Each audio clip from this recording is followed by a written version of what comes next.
Rock 108, Iowa's Pure Rock. Hey, it's Ned, hanging out here at the media tent today, and I am absolutely flattered. I can't wait to even get this started, so let's get it started. I've got Stone Temple Pilots with me here today. How you guys doing? Awesome, brother. We're doing great. Doing absolutely good. I'm doing great as well, too. But, of course, a beautiful day outside, and yesterday was extremely cold and rainy, so you guys picked a good day to perform.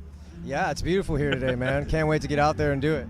And the weather's, since this is on radio, the weather here is fantastic. Yesterday we're out in St. Louis. It was about 90 degrees, 90% humidity. Yeah, it was a good little sweat fest. It was wonderful. Absolutely crazy, man. Now, obviously you got a brand new album out. Hit single on there, Meadow, absolutely amazing. We've been jamming the hell out of it on Rock 108, getting all sorts of amazing reception. And you guys went with a self-titled album. How come you went with a self-title on the new album? We just wanted to make it about the music. We didn't really want to put a title on it. It had nothing to do with any other past records or anything. It just had to do with, like, you know, we came up with all these songs and we just didn't really want to put a label on it. We just kind of wanted to let the songs speak for themselves. Yeah, definitely. Let the music do it. And there's also a hidden message in there too, which we haven't revealed yet. So with 2018 being the numbers, you know, the year that it came out, if you were to play the state lottery, okay, you could win $100 million by using those numbers. Now we know. You have the true answer to winning the lottery this whole time. See, before I became the drummer, Stone Temple Pilots, I worked one of those psychic hotlines, and it was great, man. You were like the before Miss Cleo. Yeah, Even I was the up. Carmen Owl, yeah. Awesome. It was Mr. Cleo. Mr. Cleo. Mr. Cleo Kretz. Yeah. Well, obviously, major news. Jeff, of course, you now being in the band, which is amazing, which, by the way, fellow Michigan native right here. Oh, right on, Grand brother. Rapids, Michigan on my end. West Side. You know, it's always those West Side, East Side guys, Yeah. you know. But, of course, you know, you guys were auditioning singers for, you know, a number of, you know, weeks, months, however long, I'm not sure. What was it that sold you on Jeff? And what was it that's like, I'm the lead singer of STP now?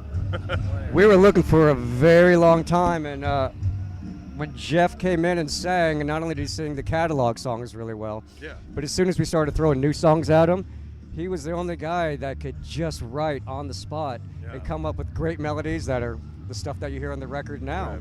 Yeah. So it wasn't like he would stand there and hesitate and, you know, I need to digest it or whatever excuses some other people gave us. Mm-hmm. It just was instantly collaborating right in the moment.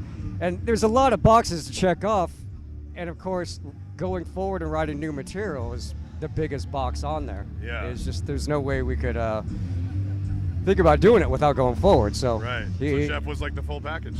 Full package.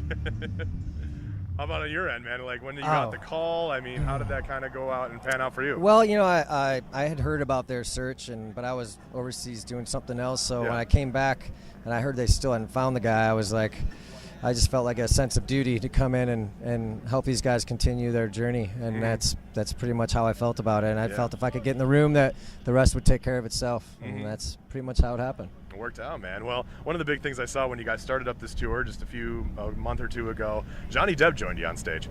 Oh yeah. You know, and what's Absolutely. the connection there? Like, all of a sudden, hey, Johnny's in town, let's play with him now. Yeah. No, well, Robert was he was in working with the Hollywood Vampires for about a year. Right. So yeah. So and of course with Joe Perry too. It's we've done a lot of shows with Aerosmith in the past, and Joe was also in the Vampires. So it was just great, man. Just he came down for rehearsal, and he's really nice. He's really talented. And he's really fun to hang out with, and like Captain Jack Sparrow hanging out with STP. Yeah. And he always brings gifts too, so it's he's quite fun to hang out with. That's cool, man. Now, obviously, you guys have been around for a number of years. You know, huge pioneers in music, of course. And music today has really been with the physical releases. You know, a lot of these big box retailers cutting out CDs entirely. But there's like this small group of like cassettes coming back, and of course the vinyl resurgence. What do you guys kind of think about that with the big packages and all that stuff? I mean, even the band Ghost released an 8-track. I'm a huge fan of vinyl myself. That's how I started off. I was playing my dad's records at his house. My parents got divorced when I was really young, so I spent a lot of time alone at his house just listening to records, and it really took me somewhere and really kind of showed me that dream state land where music comes from, where you can write from, and all that stuff, and it really meant a lot to me. So I'll always have a love for vinyl. definitely, man. Someone asked me. Whoops. Someone asked me yesterday when did I start playing drums, and it was at 11. And they go, why? And I said, because of the Kiss Alive 2 record. Man, you open that thing up at Cobo Hall there in Detroit. Hell yeah. You have that shot from behind Peter's drum set, and you see, the whole band there in all its glory. Yeah. I was in complete bewilderment looking at that, saying, what the hell is this? Yeah. That's what I want to do. It's amazing how Kiss has been that band that got so many people into music. It got me into radio. I'm like, and how did Kiss do that? It's like they have like this power over people, whatever it is. It's like, all right, clearly I have to do this now. Yeah. Still amazing, man. I still love Alive and Alive 2. Did you ever listen to their Symphony album, Alive 4? Yes. Yeah, it was pretty cool. Great. What about a Stone Temple Pilots Symphony? Ever think of that? It's an idea. I think that would be a great idea. Yeah, there you go. So I think you're onto something, but we're not giving you any credit for the idea. All right, cool. Put me on the liner notes. All right. There you go.